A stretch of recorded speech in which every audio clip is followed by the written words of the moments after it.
தேமுதிக பொதுச் செயலாளர் பிரேமலதா எடப்பாடி பழனிசாமி தூக்கில் வைத்திட்டாரு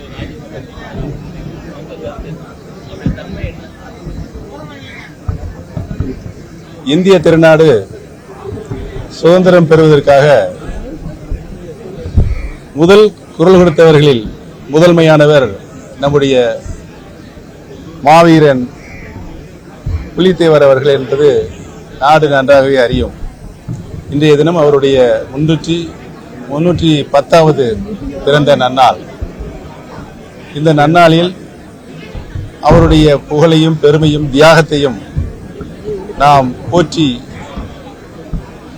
எந்நாளும் இந்த உலகம் உள்ளவரை போற்றி புகழ்வோம் என்பதனை இந்த நேரத்தில் நான் தெரிவித்துக் கொள்ள கடமைப்பட்டிருக்கிறேன். அந்த ஒரு நல்ல வாய்ப்பை வழங்கிய அனைத்து பெருமக்களுக்கும் என்னுடைய நன்றியும் வணக்கத்தையும் தெரிவித்துக் கொள்கிறேன். நீங்கள் கேட்ட கேள்விக்கு அவருடைய பதிலே நல்ல விளக்கம் இருக்கிறது. தேமுதிகவினுடைய பொதுச் செயலாளர் அன்னி அவருடைய பதிலில் நல்ல விளக்கம் இருக்கிறது. அதற்கு மேல் விளக்கம் சொல்ல தேவையில்லை என்று நான் கருதுகிறேன்.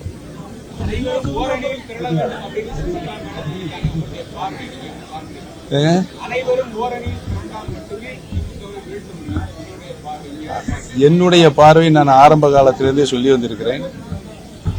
புரட்சி தலைவர் எம்ஜிஆர் அவர்கள் அனைத்து இந்திய அண்ணா முன்னேற்ற கழகம் இந்த மாபெரும் இயக்கத்தினை தொண்டர்கள் இயக்கமாகத்தான் நிறுவினார்கள்.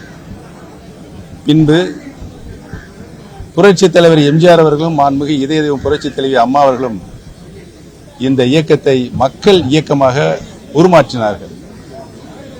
மக்கள் இயக்கமாக உருமாற்றியதன் அடையாளமாக சரித்திரமாக 50 ஆண்டு கால அரசியல் வரலாற்றில் 30 ஆண்டு காலம் ஆளுகின்ற உரிமையை தமிழக மக்களிடமிருந்து அனைத்து இந்திய அண்ணா முன்னேற்ற கழகம் புரட்சி தலைவர் எம்ஜிஆர் அவர்களும் புரட்சி தலைவி மாண்புமிகு அம்மா அவர்களும் பெற்று நாட்டு மக்களுக்கு நல்லதொரு ஆட்சியை அடித்தட்டு மக்கள் மேற்தட்டு மக்களுக்கு இணையாக வாழ்கின்ற ஒரு நிலையை அரசினுடைய திட்டங்கள் மூலமாக பெறுகின்ற மக்களுடைய வரிப்பணத்திலிருந்து சேதாரமில்லாமல் மீண்டும் மக்களுக்கு கொண்டு செலுத்துவதில் இதுவரை ஆண்ட முதலமைச்சர்களில் முதன்மை முதலமைச்சராக புரட்சி தலைவர் எம்ஜிஆரும் புரட்சி தலைவர் மாண்புமிகு அம்மாவும் தான் விளங்கினார்கள் என்பதுதான் சரித்திரம். மக்களுக்கு ஆற்ற வேண்டிய அனைத்து சேவைகளையும் தியாக உள்ளத்தோடு இருவரும் தலைவரும் நிகழ்த்தி காட்டியிருக்கிறார்கள். நாடு முன்னேற வேண்டுமென்றால் கல்வி, சுகாதாரம், தொழில் வளம், விவசாயத்தில் புரட்சி, அனைத்து மக்களுக்கும் சமமான கல்வி, இப்படி பல நிலைகளில் நின்று புரட்சி தலைவர் எம்ஜிஆர் அவர்களும் புரட்சி தலைவி மாண்புமிகு அம்மா அவர்கள் தங்களுடைய முதலமைச்சர் பதவியை தியாக உணர்வோடு நாட்டு மக்களுக்கு அர்ப்பணித்தார்கள் என்பதுதான் வரலாறு என்பதை நான் இந்த நல்ல நேரத்தில் பதிவு செய்ய கடமைப்பட்டிருக்கிறேன். வேற என்ன இருக்கு?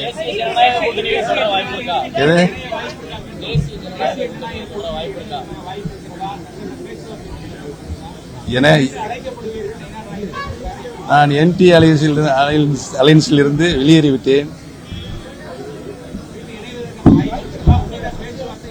நான் ஏற்கனவே சொல்லியிருக்கிறேன், இன்றைக்கு இருக்கின்ற அரசியலில் நாம் வரலாற்றினை பின்னோக்கி பார்த்தால் எல்லா அரசியல் கட்சிகளும் எல்லாரோடையும் கூட்டணி வைத்திருக்கிறார்கள், எல்லாரோடையும் எதிர்த்து நின்றிருக்கிறார்கள். எதிர்காலத்தில் எம்மாதிரியான கூட்டணி வரும் என்பதனை மக்கள் தான் தீர்மானிப்பார்கள்.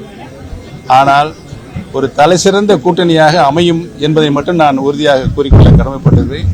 அந்த கூட்டணி மக்களுடைய எண்ணத்திற்கு தகுந்த மாதிரி மக்களுடைய சேவை செய்வதில் முன்னிலையில் இருக்கும்.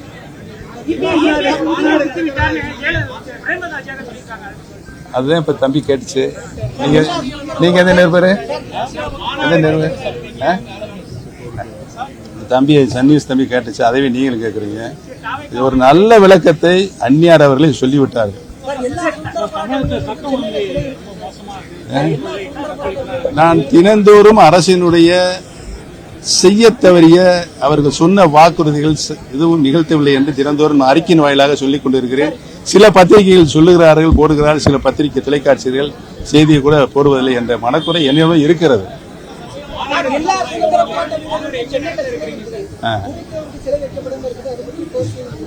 உறுதியாக புரட்சி தலைவர் புரட்சி தலைவி அம்மாவுடைய தொண்டர்கள் மீண்டும் ஆட்சிக்கு வருவார்கள். அவர்கள் உறுதியாக புலித்தேவருடைய தியாகத்தை போற்றி சென்னை மாநகரத்தில் சிலை வைக்கப்படும். எது மாண்புமிகு சின்னம்மா அவர்கள் நேற்றைக்கு முன்தினம் நல்ல அறிக்கையை விட்டிருக்கிறார்கள். நான் அந்த அறிக்கையை மனமாற வரவேற்கிறேன். அனைத்து இந்திய அண்ணா முன்னேற்ற கழகத்துறை பிரிந்திருக்கின்ற அனைத்து சக்திகளும் ஒன்றிணைய வேண்டும். அப்பொழுதுதான் வெல்ல முடியும், வெற்றி பெற முடியும் என்று சொல்லியிருக்கிறார்கள். இந்த கருத்தை நான் பல முறை சொல்லி வந்திருக்கிறேன். மாண்புமிகு சின்னம்மாவுடைய கருத்திற்கு வலு சேர்க்கின்ற வகையில் பிரிந்து கிடக்கிற சக்திகளை ஒன்று சேர்க்கிற முயற்சியில் நான் ஈடுபட்டுக் கொண்டிருக்கிறேன் என்பது மட்டும் சொல்கிறேன். அது வெற்றி அடைந்தவர் உங்களுக்கே தெரியும். உறுதியாக தேர்தல் இன்னும் பல மாதங்கள் இருக்கிறது. அந்த டெம்போ வரும்போது உறுதியா அனைத்து தொகுதிகளுக்கும் நான் உறுதியாக புரட்சி தலைவர் எம்ஜிஆர், புரட்சி தலைவர் மாண்புமிகு அவங்களுடைய புகழ் பாடுகிற தொண்டனாக நான் வருவேன்.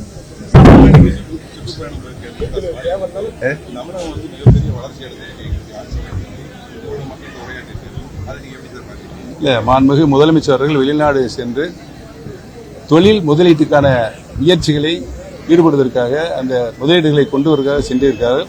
அவருடைய சுற்றுப்பயணம் வெற்றியிடுவதை என்னுடைய வாழ்த்துக்களை தெரிவித்துக் கொள்கிறேன்.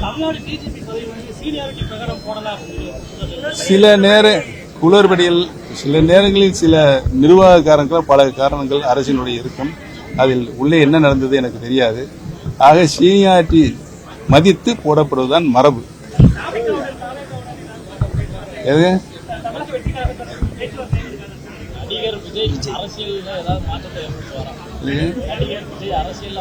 இல்ல, அவர் ஒரு அரசியல் இயக்கத்தை ஆரம்பித்திருக்கிறார்.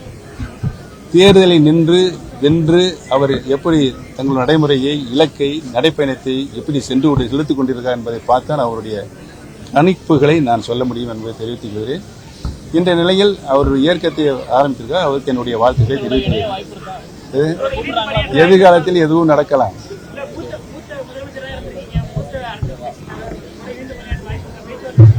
எது இல்ல, யாருமே இதுவரை என்னுடன் பேசவில்லை. அதான் எதிர்காலத்தில் எதுவும் நடக்கலாம் என்று சொல்லிவிட்டேனே. நீங்க எப்படியாவது வாய கிளறலாம் பார்க்கிறேன். அப்புறம் வேற என்ன? அவர்கள் செய்ய தேவைய அரசுடைய திட்டங்கள், சொன்ன வாக்குறுதிகள் தவறி இருக்கிறது. இதெல்லாம் நான் தினத்தோறும் சுட்டி காட்டிக் கொண்டிருக்கிறேன். உங்களுக்கு தெரியும், உங்க சேனலுக்கு வந்திருக்கு, உங்க பத்திரிகை வந்திருக்கு. அவ்வளவு இப்படி தென் மாவட்டங்கள்ல பொதுவாகவே தமிழ்நாட்டினுடைய அரசியல் களம் ஒதிகளையை எட்டியிருக்கிறது. அனைத்து இந்திய அண்ணா முன்னேற்ற கழகத்தினுடைய அனைத்து தொண்டர்களும் மக்களும் கொதித்து போயிருக்கிறார்கள். பிரிந்திருக்கின்ற அனைத்து இந்திய அண்ணா முன்னேற்ற கழகத்துடைய சக்தியில் அனைவரும் ஒருங்கிணைக்க வேண்டும் என்று மனம் வெம்பி மன வருத்தத்தில் இருக்கிறார் என்பதை தெரிவித்துக் கொள்கிறேன். யாரு எந்த தொகுதியை நீங்கள் தருவீர்களோ அந்த தொகுதியில் நான்